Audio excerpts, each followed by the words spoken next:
So, my name is Paola. My name is Alessio. And we are going to talk about gelato because, as you can see, we are in Florence, okay?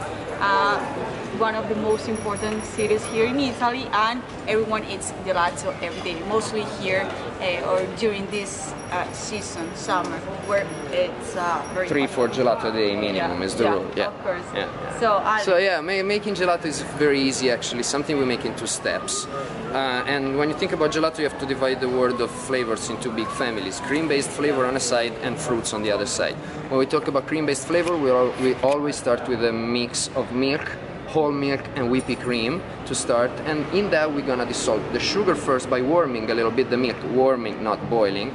We dissolve inside sugar and the powder of the flavor that we want to obtain. So like if we want to make chocolate, we use milk, cream, sugar and cocoa powder. If we want to make hazelnut, we do the same with sugar and hazelnut powder, with coffee powder, and so on. When we talk about fruit, we start with water, and in the water we dissolve sugar and then fresh fruit.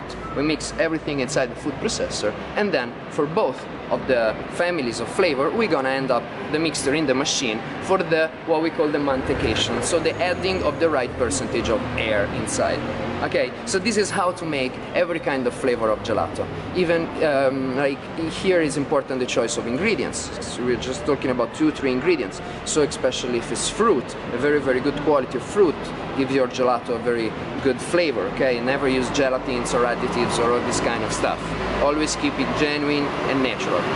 This if you have a machine, if you want to work in the modern way. There is even a classical way to make gelato, and this is something you can easily make at home, but invite some friends, because for the work job a lot of time. Yeah, it's a lot of time to work. And we work this way. We start the same way as the modern way, so we warm the milk and cream or the water, and in both of them we dissolve the sugar and the other ingredients, and then we do the mantecation by hands. How to do it? We put the mixture in a bowl, and the bowl into a bigger one filled with ice, so to keep the edges very frozen, very cold around. And by stirring with a whisk, you're gonna add the right percentage of air. How to do it? Stirring 20 minutes and put it in the fridge to rest for the same 20 minutes. Then pulling out, stirring other 20 minutes and put it back for other 20 minutes. And so on for 8, 9, 10 times in a row until you don't get the right texture that you want for gelato. It's a very tiring job and kinda challenging, but I can assure that the result is always very good. So these are really the very few tips to make gelato, even because gelato really doesn't need this much to make it. We're talking about for the domestic version of gelato, of course. Then if we talk about something more particular, there are many more things to do. There are some tips that you can tell them, or you want me to tell them? Go. Okay.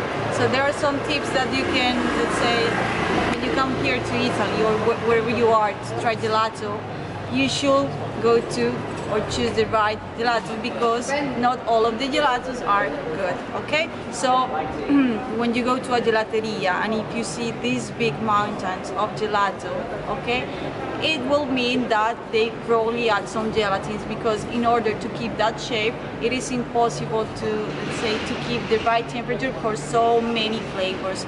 As you can imagine, we have chocolate, we have fior di latte, we have hazelnut, Nutella, and all of those gelatos have different consistencies, because probably, for example, if you try some lemon doesn't have the cream and doesn't have the same amount of milk, so it needs a different temperature. So it is impossible to keep a very big mountain of gelato with the same temperature. So they need to add, they must add some gelatin. Absolutely, right? Absolutely. So like, yeah, when you go in a gelato place and you see gelato put in mountains this way with all the colors very much different one each other, it's so easy that someone puts something not so natural in the gelato, okay? So like, if you look at the natural color of the gelato, a lot of different flavors would look more or less the same. Let's say less different than what they actually look like.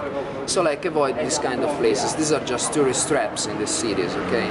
We cannot tell this too loud because we are actually in front of a gelato place, but this one is one of the best we have in Florence. So if you come to Florence, Deneri is one of the ones we would recommend to you. Yeah, okay. Because they have, if you come and you see, they have not only the shape, but they also have the right colors. The right color. Gelato is not bright. gelato should be pale, because when you mix some milk, when you mix some cream and strawberry, I don't know, you get a pink and pale color. Okay, you don't get a bright and very red color. Colors always should be delicate and light. Should be pale. Yeah. And that's a way of merchandising them, as you said, when they have a very nice shape and a very nice color. So don't trust them, okay? Even because if it's in a mountain this way, I would expect it to melt. If it doesn't, there's something weird. Think about it. The last thing will be, I think, never pay too much money for a gelato. When you're around in a gelato place, never go in a place which price list start from more than 3-4 euros. Okay, if they're asking you 5 euros for a scoop of gelato, leave that place. That's not a good one. They don't expect any one of us to go into such a place to buy so expensive stuff that surely is not as good as the genuine one should be. And don't trust neither the places where they have a lot of gelato, because gelato, the key of the consistency of gelato is the freshness. Okay, so gelato should be done every day, otherwise it won't have the same consistency. Exactly. Okay, so if they have a lot of flavors, that means that they probably reuse it, because I don't think they will have that waste. Yeah. So just like try to keep it simple as always. Very simple and genuine, that's the key word. Okay? Okay. And eat a lot of gelato, that's all. Grazie.